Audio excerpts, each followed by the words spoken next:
તો આજે આપણે બનાવીશું ઉપવાસમાં ખાઈ શકાય તેવા સાબુદાણાના ભજીયા। તો આજે આપણે સાબુદાણાને પલાળવાની ઝંઝટ વગર જ આપણે અહીંયા સાબુદાણાના ભજીયા બનાવીશું।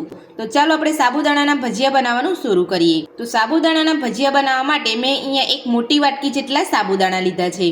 જો તમારી પાસે સાબુદાણા ના હોય તો તમે ફરારી કોઈ પણ લોટ લઈ અને તમે ભજીયા બનાવી શકો છો। તો સૌથી પહેલા આપણે સાબુદાણાને એક પેનની અંદર લઈ અને થોડા રોસ્ટ કરી લઈશું, એટલે કે થોડા શેકી લઈશું। તો જે અંદર પાણીનો ભાગ હશે એ અહીંયા બધો બળી જશે। તો સાબુદાણાને શેકવા માટે મેં અહીંયા ગેસ ઉપર એક પેન રાખ્યું છે। પેનની અંદર આપણે બધા સાબુદાણા લઈ લઈશું। તો સાબુદાણાને આપણે અહીંયા વધારે પડતા નથી શેકવાના, ફક્ત અહીંયા 1.5 થી 2 મિનિટ જેટલું જ આપણે અહીંયા સાબુદાણાને શેકવાના છે। અને ગેસની ફ્લેમ તમારે અહીંયા થોડી મીડિયમ રાખવાની છે, ફૂલ ગેસ ઉપર તમારે નથી શેકવાના। તો 1.5 થી 2 મિનિટ જેટલો સમય થઈ ગયો છે અને સાબુદાણા આપણે અહીંયા સરસ રીતે શેકાઈ ગયા છે અને તમે જોઈ શકો છો થોડો અહીંયા કલર પણ બદલાઈ ગયો છે। તો હવે આપણે ગેસની ફ્લેમ બંધ કરી અને સાબુદાણાને થોડા ઠંડા થવા દઈશું। તો આપણે સાબુદાણા અહીંયા ઠંડા થાય છે ત્યાં સુધી મેં અહીંયા 3 બાફેલા બટાકા લીધા છે। તો સૌથી પહેલાં આપણે બટાકાને મેશ કરી લઈશું। તો તમે અહીંયા હાથેથી મેશ કરી શકો છો અને મેસરથી પણ મેશ કરી શકો છો। તો હું અહીંયા મેસરથી જ મેશ કરું છું।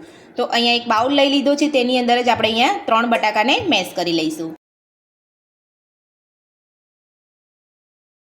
તો બાફેલા બટાકાને મેં અહીંયા મેશ કરી લીધા છે, એટલે કે મસળી લીધા છે। તો હવે આપણે અહીંયા સાબુદાણા ઠંડા થઈ ગયા હશે તો હવે આપણે ચેક કરી લઈશું અને એને મિક્સર જારની અંદર દળી લઈશું।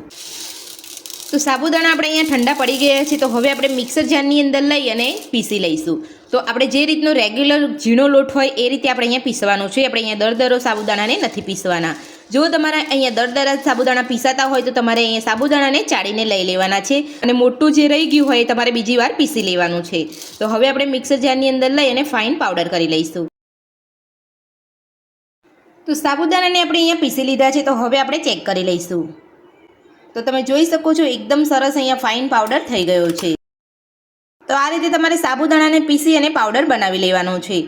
તો હવે આપણે જે બટાકાને મેશ કરીને રાખ્યા હતા તેની અંદર મસાલો કરીશું। તો સૌથી પહેલાં આપણે અહીંયા કારા મરીનો પાવડર ઉમેરીશું। કારા મરીનો પાવડર તમે તમારા ટેસ્ટ પ્રમાણે લઈ શકો છો, તમારી પાસે ના હોય તમે સ્કીપ પણ કરી શકો છો। તો હવે આપણે તેની અંદર 2 ચમચી જેટલા શેકેલા સિંગદાણાનો ભૂકો ઉમેરીશું। તો મેં અહીંયા શેકીને અને છોડા કાઢી અને અહીંયા થોડા વાટી લીધા હતા। સાથે જ અહીંયા 2 થી 3 લીલા મરચાં લીધા છે, તેને અહીંયા ઝીણા સમારીને લઈ લીધા છે, તે ઉમેરી દઈશું। મરચાંનું પ્રમાણ તમે તમારા ટેસ્ટ પ્રમાણે વધતું કે ઓછું કરી શકો છો। સાથે જ ઝીણા સમારેલા ધાણા ઉમેરીશું।